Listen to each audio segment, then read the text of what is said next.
Shalom Akim. I want to start off by giving all praises to Yahweh, Bahashem, Yahushai, Bahashem, Rakal Kadash. Double honors to my teachers, the apostles of Great Millstone, and peace and mercy to the elect and the 130 Yasharallah, who are known as Israel, who are the Negroes, Latinos, and Native American, who are the true Israelites of the Bible. Now, in this lesson, I want to get into the parable of the fig tree. Let me go ahead and start this. This is Luke 21 and 29. And he spake to them a parable. Behold the fig tree, and all the trees. When they now shoot forth, ye see and know of your own selves that summer is now nigh at hand. So likewise ye, when ye see these things come to pass, know ye that the kingdom of God is nigh at hand. Verily I say unto you, this generation shall not pass away till all be fulfilled. Heaven and earth shall pass away, but my word shall not pass away.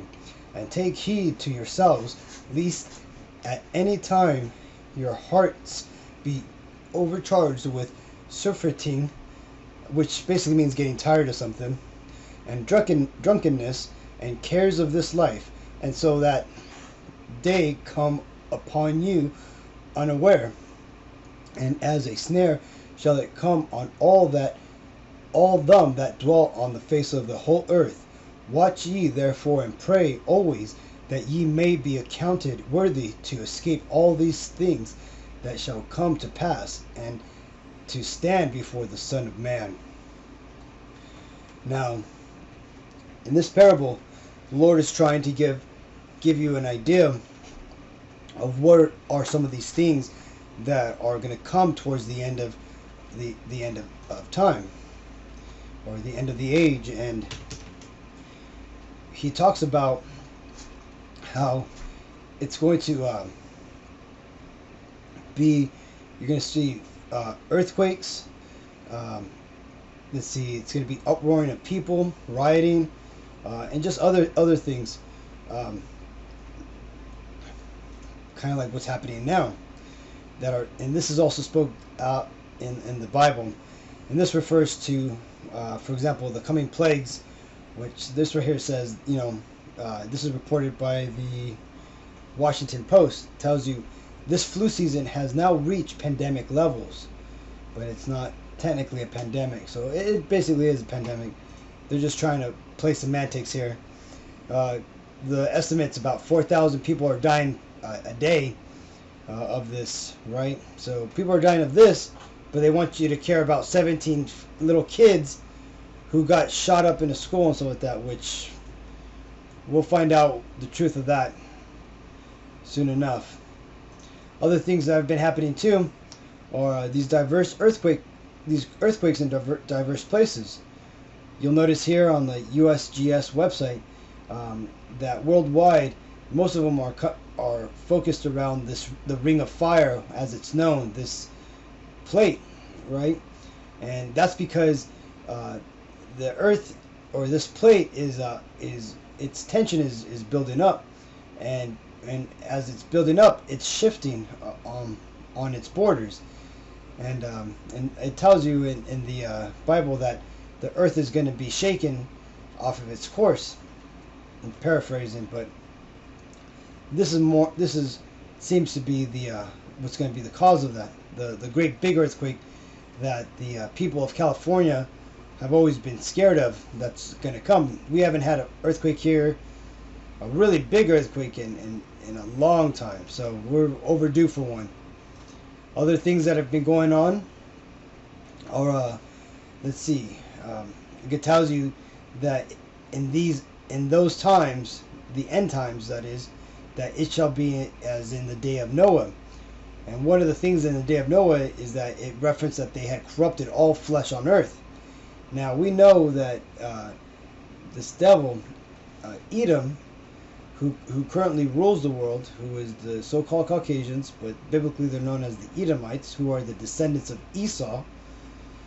We're the descendants of Jacob, who are the Negroes, Latinos, and Native Americans, who make up Israel, or the Israelites.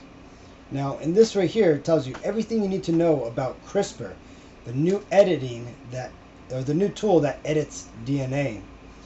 CRISPR, a new genome editing tool, could transform the field of biology, and a recent study on genetically engineered human embryos has converted this promise into a media hype. But scientists have been tinkering with genomes for decades. Why is CRISPR suddenly such a big deal?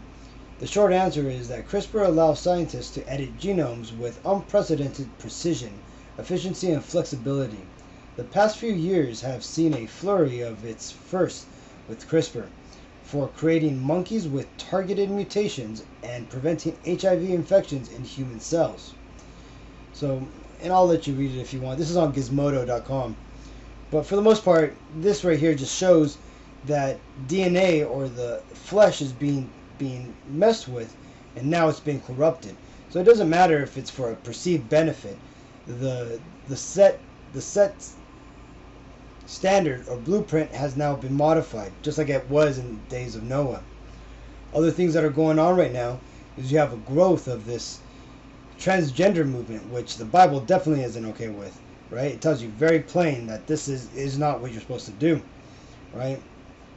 But I want to read a little bit just to show you how it's been growing. Or this right here is it tells you the transgender conference circuit has expanded significantly over the past decade, particularly in the United States. I'm just not going to read the rest because it's all bullshit, but that just shows you that it's growing here in Babylon the Great. And this just shows you how this conference is now growing. It's almost all over all of Babylon. Other things that are on the rise, which have been prophesied to be a marking of the end time, is the creation and the eventual forcing of taking the mark of the beast, which is explained in Revelations 13. It tells you here in Ars Technica, it says a practical guide to microchip implants. This was written last month. It says an estimated 50 to 100,000 folks have implants. How do the benefits compare to the risk? And it tells you when Wisconsin-based tech company 3 Square Market offered to pay for its employees to be voluntarily microchipped last summer, the internet was aghast. But just days before the so-called chip party at the 3SM company headquarters, people at the DEF CON hacking conference were eagerly lining up and paying to get microchip implants injected into the subdermal fascia between their thumbs and their forefingers. Right? Just like where the Bible tells you that you'll be required to take a mark in your hands or in your foreheads. Now, these people here are trying to make it sound like, well, everybody was all worried about it, but these so-called hackers, which, by the way, these hackers are fucking retards, right? Everybody knows that they're the most unreligious, people who don't tend to fall on that side at all, right? You do have your exceptions and stuff, but for the most part, they care nothing about what the Bible has to say. Now, the Bible isn't religion, but the perceived religions around the world are based, some of them are based off of the Bible, and they tell you not to accept this mark of the beast and to watch out for it. These people, those hackers, are the furthest from this. So, of course, they're going to be lining up.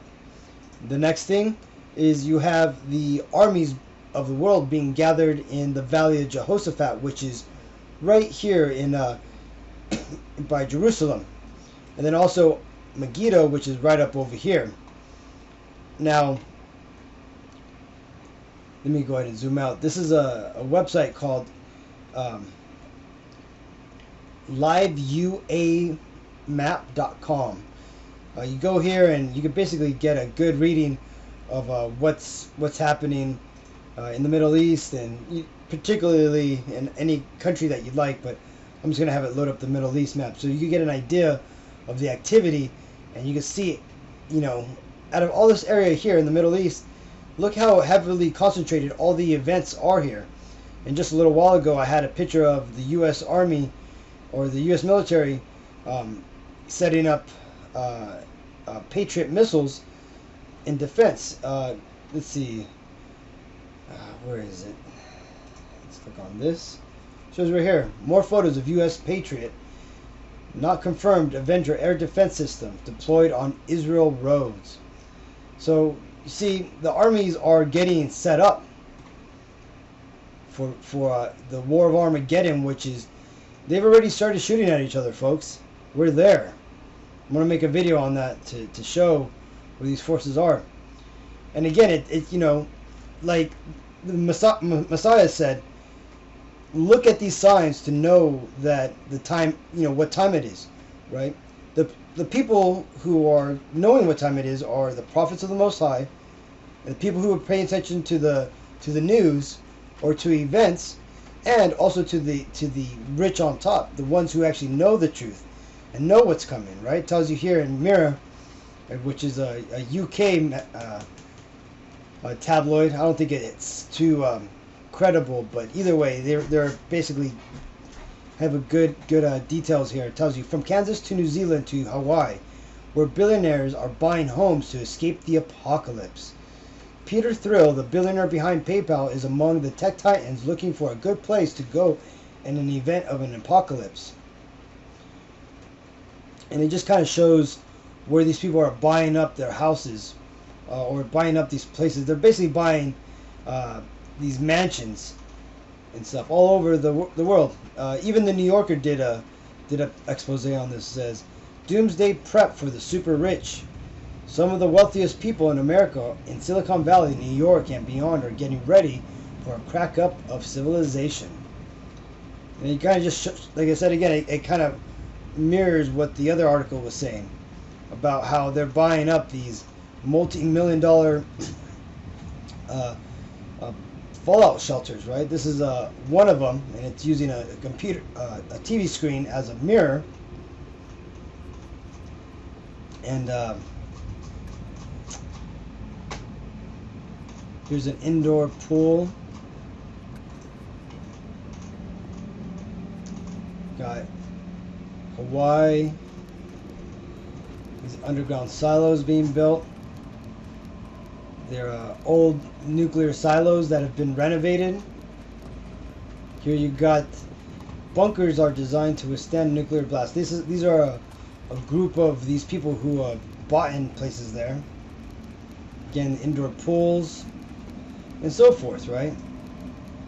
But it doesn't matter, like, you know, that these people are gonna buy these underground mansions because they're just gonna be the first ones to go into slavery, right? The first to survive are gonna, or the last to survive are gonna be the first to go into slavery. And it tells you in Amos 9:2, it says, "Though they dig into hell," hell just meaning the ground or earth, "thence shall mine hands take them. Though they climb up into heaven, thence will I bring them down." So again, Esau, you're not going anywhere, man. Your time's up, and it's going to be our time to rule now. When after the Messiah gets back here and takes you out. So hopefully this breakdown of this parable was edifying, Akim. Until the next time, Shalom.